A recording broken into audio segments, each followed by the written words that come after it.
नमस्कार। आज हामी एउटा नेपाली टिभी सिरियल सीताको 106 औं एपिसोडमा देखाइएको कुराहरूलाई अलि गहिरिएर हेर्दैछौँ।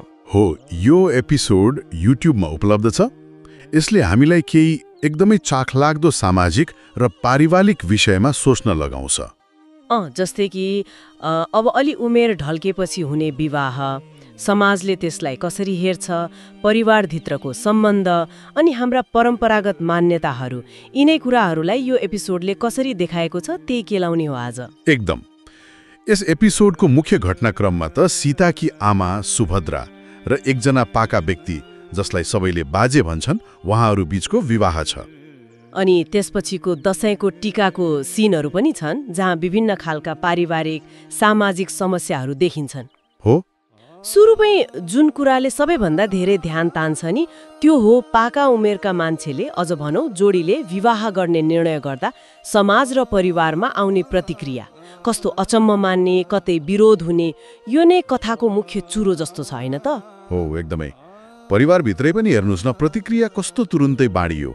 एकातिर बुहारीको सिधै आपत्ति।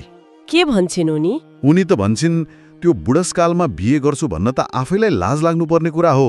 अब यो भनाइले नै प्रश्न पार्छ नि, समाजमा कस्तो जरा गाडेको छ यो उमेर अनुसारको व्यवहार भन्ने सोच। तर फेरि अर्कोतिर सीता र कान्छी नन्दले त पुरै समर्थन गरेका छन्।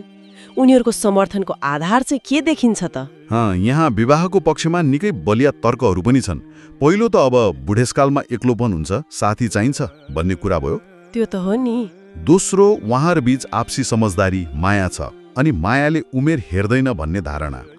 तेस्रो, व्यक्तिगत खुसी, त्यो सामाजिक मान्यताभन्दा माथि हुनुपर्छ भन्ने सोच।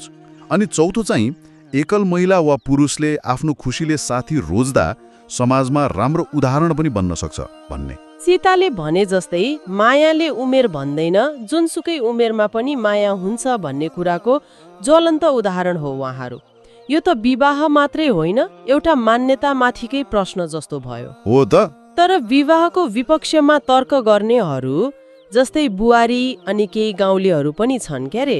उनीहरूको विचारमा त यो लाज लाग्नुपर्ने कुरा, सामाजिक मान्यता विपरीत भयो। किन यति असहज लाग्यो होला उनीहरूलाई? खै, यो सायद हाम्रो परम्परागत सोच अनि परिवर्तनलाई सजिलै स्वीकार्न नसक्ने मानसिकताको उपज होला। हुन सक्छ। बाजे र सीताकी आमा सुभद्राको दृष्टिकोण हेर्नुहुन्छ भने उहाँहरूले त आपसी सहमति र आफ्नो खुसीलाई प्राथमिकता दिनुभएको छ। बाजीको तर्क नै छ नि, जसको स्वीकृति चाहिने हो, मतलब सुभद्रा, उहाँ राजी भएपछि अरूको के मतलब? यो एक किसिमले स्थापित सामाजिक मान्यतालाई चुनौती दिने साहसिक कदम नै हो। उहाँहरूले कसैसँग अनुमति मागेर होइन नि, आफ्नो जीवनको निर्णय आफै लिनुभएको छ। पण्डितको भूमिका पनि अलि रोचक छ है। सुरुमा त उनी पनि हिचकिचाउँछन् जस्तो छ नि। ए हो त। पण्डितले त सुरुमा राम राम राम राम राम, यो उमेरमा तपाईँ बिहा गर्न खोज्दै हुनुहुन्छ भनेर आश्चर्य नै व्यक्त गर्छन्। ए हो र? हो, उनको त्यो सुरुको प्रतिक्रियाले पनि समाजको सामान्य धारणा नै देखाउँछ। तर जब बाजे र सीताले यो कदमलाई सामाजिक प्रगति, एउटा उदाहरणीय काम भनेर तर्क गर्छन् नि, एकल पुरुष एकल महिलाको बिहा भयो भने समाजमा हामी उदाहरणीय हुन्छौँ कि हुँदैनौँ, तब पण्डित सहमत हुन्छन्। त्यहाँ त्यो पुरानो कुरा पनि झिकेको छैन। 70 वर्षका ब्राह्मणले 7 वर्षकी बालिकासँग बिहे गरेको। त्यो शिव शर्मा र गोमाको प्रसङ्ग पनि झिकिन्छ।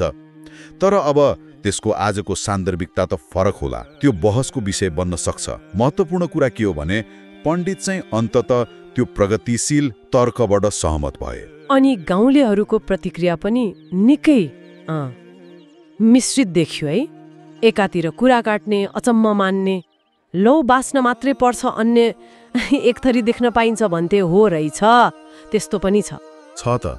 तर अर्कोतिर सुरुमा टिप्पणी गरे पनि तिनीहरूलाई बिहे गर्न लाज भएन, हामीलाई हेर्न के को लाज। मान्छेहरू उत्सुकताले विवाह हेर्न मन्दिरसम्म पुगेका पनि छन्। यसले के देखाउँछ भने समाजमा आलोचना सँगसँगै जिज्ञासा र परिवर्तनलाई निहाल्ने एउटा चाहना पनि हुन्छ के, चाहे त्यो खुलेर स्वीकार नगरे पनि। र यी सबैको बीचमा सीता, उनी त आफ्नी आमा र बाजेको निर्णयको पक्षमा चट्टान जस्तै उभिएकी छिन्। हो त नि। उनले बुहारी र गाउँलेहरूको आलोचनाको सामना गर्दै यसलाई साहसिक कदम, सामाजिक सुधारको पाइला भनेकी छिन्।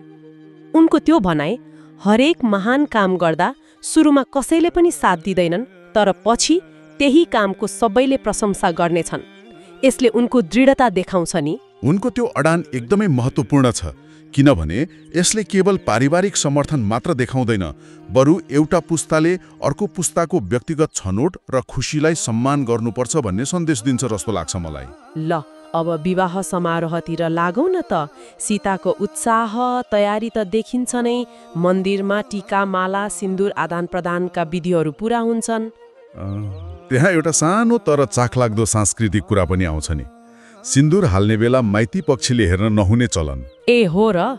सीताले प्रश्न गर्छिन् क्यारे, आमालाई सिन्दूर हालेको छोरीले हेर्न मिल्दैन र? हो, तर पण्डित र अरूले यसलाई परम्परा भन्छन्। यसले कसरी साना साना परम्पराहरू पनि हाम्रो व्यवहारमा गाँसिएका हुन्छन् भन्ने देखाउँछ। तर यो विवाह समारोहको सबैभन्दा नाटकीय र सायद सबैभन्दा महत्त्वपूर्ण क्षण त सीताले दिएको भाषण हो, होइन र? त्यो पनि समारोहकै बीचमा उठेर बोल्नु अलि अनौठो नै लाग्यो मलाई त। हो, त्यो क्षण साँच्चै शक्तिशाली छ। सीताको भाषण यहाँ निकै महत्त्वपूर्ण छ। उनले केवल आफ्नी आमाको बचाउ मात्र गरिनन् नि, बरु उपस्थित मानिसहरूको त्यो काने खुसी, त्यो असन्तुष्टिलाई सिधै सम्बोधन गरिन्। उनले भनिन्, मलाई थाहा छ यहाँ आउनुभएको कति धेरैजनालाई बाजे र आमाले बिहे गर्न लाग्नुभएको कुरा मन परेको छैन। तर म भन्छु यो उमेरमा पनि बाजे र आमाले बिहे गर्ने ठुलो हिम्मत देखाउनु भएको छ, जुन हिम्मत जो कोहीले चाहेर पनि देखाउन सक्दैन। कस्तो दमदार कुरा। उनले खास के कुरामा जोड दिन् त त्यो भाषणमा? उनको भाषणले धेरै तह छोएको छ। उनले बुढेसकालमा साथ कति चाहिन्छ, त्यो एक्लोपनको पीडा कस्तो हुन्छ भन्ने कुरा उठाइन्। हो, छोराछोरी भएर पनि वृद्ध कसरी एक्लो महसुस गर्न सक्छन्, अनि छोरीहरू सधैँ साथमा हुन नसक्ने यथार्थलाई पनि देखाइन्। अनि उनले तर्क गरिन् कि यो विवाह व्यक्तिगत रोजाइको अधिकार हो। यसले समाजको अपमान गर्दैन, बरु अग्रजहरूप्रतिको सम्मान बढाउँछ र अरू एक्लल वृद्धलाई पनि जीवनसाथी रोज्न प्रेरणा दिन सक्छ।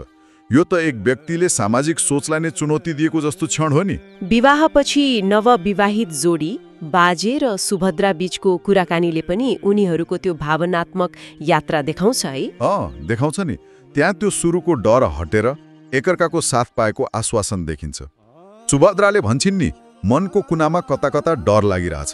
हो, तर बाजेले आश्वस्त पार्छन्, अब केही कुरासँग डराउनु पर्दैन, किनकि झन् अब त मेरो लागि सोच्ने तिमी छौ, तिम्रो लागि सोच्ने म छु। उनीहरूको सम्बन्धले अब श्रीमान श्रीमतीको औपचारिक नाम पायो। उनीहरू सँगै दशैं मनाउने आशा गर्छन्। त्यसलाई पूर्वजन्मको अधुरो प्रेमको पूर्ति वा जीवनको उत्तरार्धको प्रेम भनेर पनि हेरेका छन् क्यारे। हो, त्यस्तै केही कुरा गर्छन्। अनि त्यो क्षण जब बाजेले भन्छन् कि यसपालि सीतालाई बाउ बनेर टीका लगाइदिनेछु र सीतालाई छोरी भन्न पाएकोमा खुसी व्यक्त गर्छन्, त्यसले साँच्चै एउटा नयाँ अलि फरक खालको पारिवारिक संरचना बन्दैछ भन्ने सङ्केत गर्छ। हो, त्यो निकै मार्मिक क्षण हो।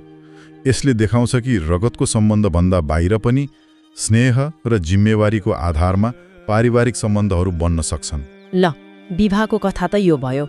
अब एपिसोडको अर्को महत्त्वपूर्ण पाटोतिर लागौँ, दशैंको टीका समारोहमा देखाइएका विभिन्न पारिवारिक दृश्यहरू। यी दृश्यहरूले कथालाई अझ गहिराई दिन्छन् र समाजका अरू द्वन्द्वहरूलाई पनि सतहमा ल्याउँछन् जस्तो लाग्यो मलाई। एकदम। दशैं जुन खुसी र पारिवारिक मिलनको चाड मानिन्छ, त्यही अवसरमा विभिन्न पात्रहरूले भोगिरहेका तनाव र द्वन्द्वहरू देखाइएको छ। जस्तै एउटा दृश्य छ, सायद घिसिङ परिवारको होला।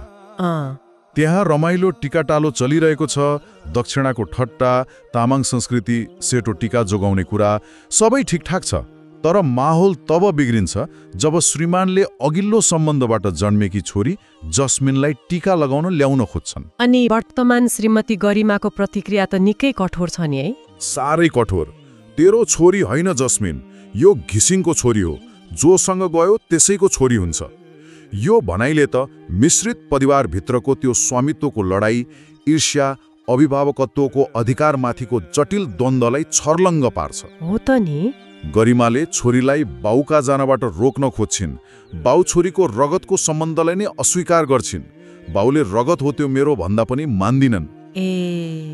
यो उनको असुरक्षा र आक्रोशको अभिव्यक्ति होला। तर परिणाम दुःखद छ। छोरी जस्मिन आफै बुवासँग जान मान्दिनन्।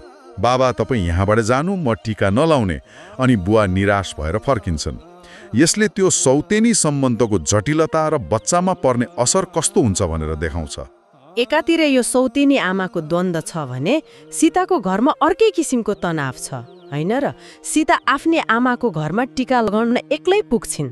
हो, किनभने उनका श्रीमान जगत आमाजुको विवाहप्रति यति धेरै घृणा र लाज व्यक्त गर्छन् कि उनी आउनै मान्दैनन्। के भन्छन् उनी? उनी त भन्छन्, जान्न भनेको सुन्नु भएन। जब लाज पचाएर यसकी आमाले मर्ने बेला बिहे गरे नि, मेरो अब सासु कोही पनि छैन। यो त सिधै सम्बन्ध तोडेको जस्तो भएन र? यति मात्र हो र? उसले फोनमा सासूलाई जसरी अपमान गर्छ नि, सुन्दै नमिठो लाग्छ। त्यो त झन्। लाज लाग्दैन गल्ती भएको हो र भनेर सोध्न?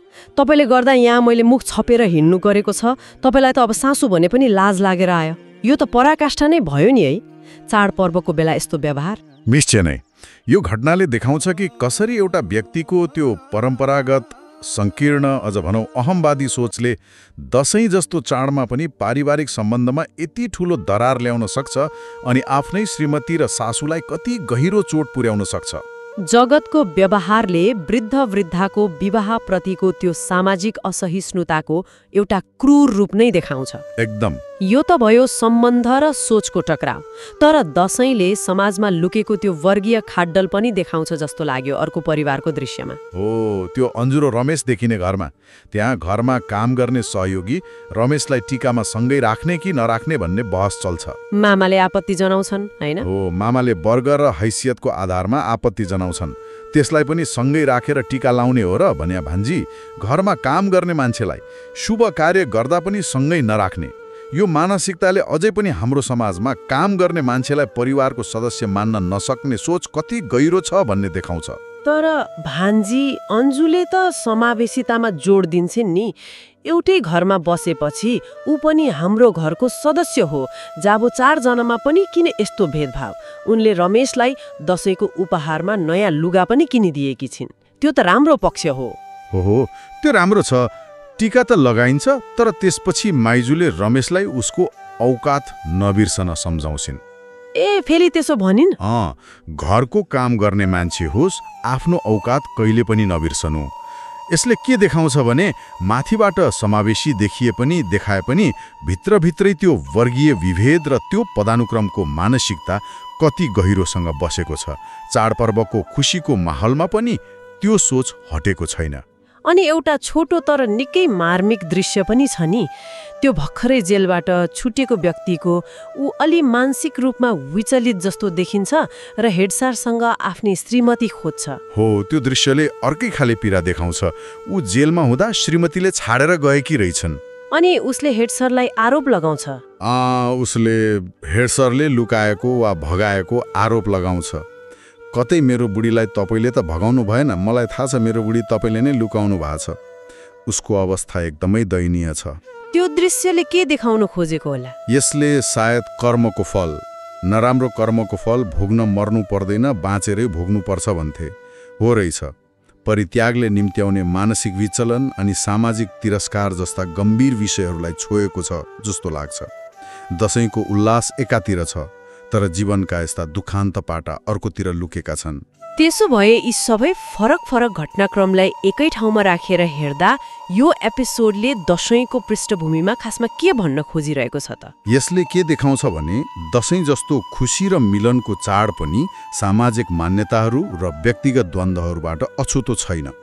विवाहको उमेरबारेको सोच, वर्गभेद, मिश्रित परिवारप्रतिको दृष्टिकोण, परम्परागत सोच र व्यक्तिगत स्वतन्त्रता बीचको टकराव, यी सबै कुराहरू दशैंको अवसरमा झनै चर्को भएर देखिन्छन्। एकातिर त्यो वृद्ध जोडीको साहस छ, परिवर्तनलाई अँगाल्ने प्रयास छ, उनीहरूको सानो खुसी छ। अर्कोतिर जगत जस्ता पात्रहरूको यथास्थितिवादी संकीर्ण सोच र त्यसले निम्त्याएको पीडा छ। हो, अनि यसले महिलाहरूको अनुभवलाई पनि विभिन्न कोणबाट देखाएको छ नि। सुभद्रा जसले आफ्नो खुसी रोज्दा आलोचना सहनु परेको छ। सीता जो श्रीमान र आमा बीचको द्वन्द्वमा पिल्सिएकी छिन्। गरिमा जसले आफ्नो असुरक्षा र आक्रोशपूर्व पत्नीकी छोरीमाथि फोक्छिन्। अनि अन्जु जसले समावेशी हुन खोज्दा पनि पारिवारिक अवरोध सामना गर्छिन्। यी सबैले महिलाहरूले फरक फरक सामाजिक परिस्थितिमा भोग्नुपर्ने चुनौतीहरूलाई देखाउँछन्। बिल्कुल। परिवार र समाजको संरचनाभित्र महिलाहरूको स्थान, उनीहरूको छनौटको अधिकार र उनीहरूमाथि लादिने अपेक्षाहरू, यी सबै कुराहरू स्पष्ट रूपमा देखाइएको छ। त्यसो भए अन्तमा यो सबैको मतलब के हो त? यो एपिसोडले एउटा विवाह र त्यसपछिको दशैं टीका समारोहको माध्यमबाट नेपाली समाजका केही जटिल पाटाहरूलाई निकै मार्मिक ढङ्गले प्रस्तुत गरेको छ जस्तो लाग्यो। हो। उमेर ढल्केपछिको साथ र प्रेमको खोजी, स्थापित सामाजिक मान्यताहरूलाई चुनौती दिने साहस, पारिवारिक स्वीकृति वा त्यसको अभाव, समाजमा रहेको त्यो वर्गीय र लैङ्गिक गतिशीलता अनि बदलिँदो समयसँगै परिवारको परिभाषामा आउने जटिलता जस्ता मुद्दाहरूलाई यसले सतहमा ल्याएको छ। साँच्चै नै विचार गर्नुपर्ने कुराहरू छन्। यो स्रोतले हामीलाई ती व्यक्तिहरू देखाउँछ जो परम्परागत अपेक्षाहरू विरुद्ध गएर आफ्नो परिवार र खुसीलाई पुनर्परिभाषित गर्न खोजिरहेका छन्। चाहे त्यो उमेर ढल्केको जोडी होस् वा मिश्रित परिवार चलाउन खोज्ने अभिभावक वा वर्गीय विभेद तोड्न खोज्ने युवा। यसले एउटा महत्त्वपूर्ण प्रश्न उब्जाउँछ जस्तो लाग्छ। खास गरी उमेर, सम्बन्ध वा सामाजिक स्थितिबारे लामो समयदेखि चलिआएका मान्यताहरूलाई जब कसैले चुनौती दिन्छ, तब समाजले व्यक्तिगत छनौटहरूलाई साँच्चै समर्थन गर्नुको अर्थ के हो? के समर्थन भनेको केवल चुप लागेर हेर्नु वा कुरा काट्नु मात्र हो? या फेरि सक्रिय रूपमा हौसला दिनु, आलोचनाबाट बचाउनु र अवरोधहरू हटाउन मद्दत गर्नु हो? यो एपिसोडले यस्तै प्रश्नहरूमा सोच्न बाध्य बनाउँछ।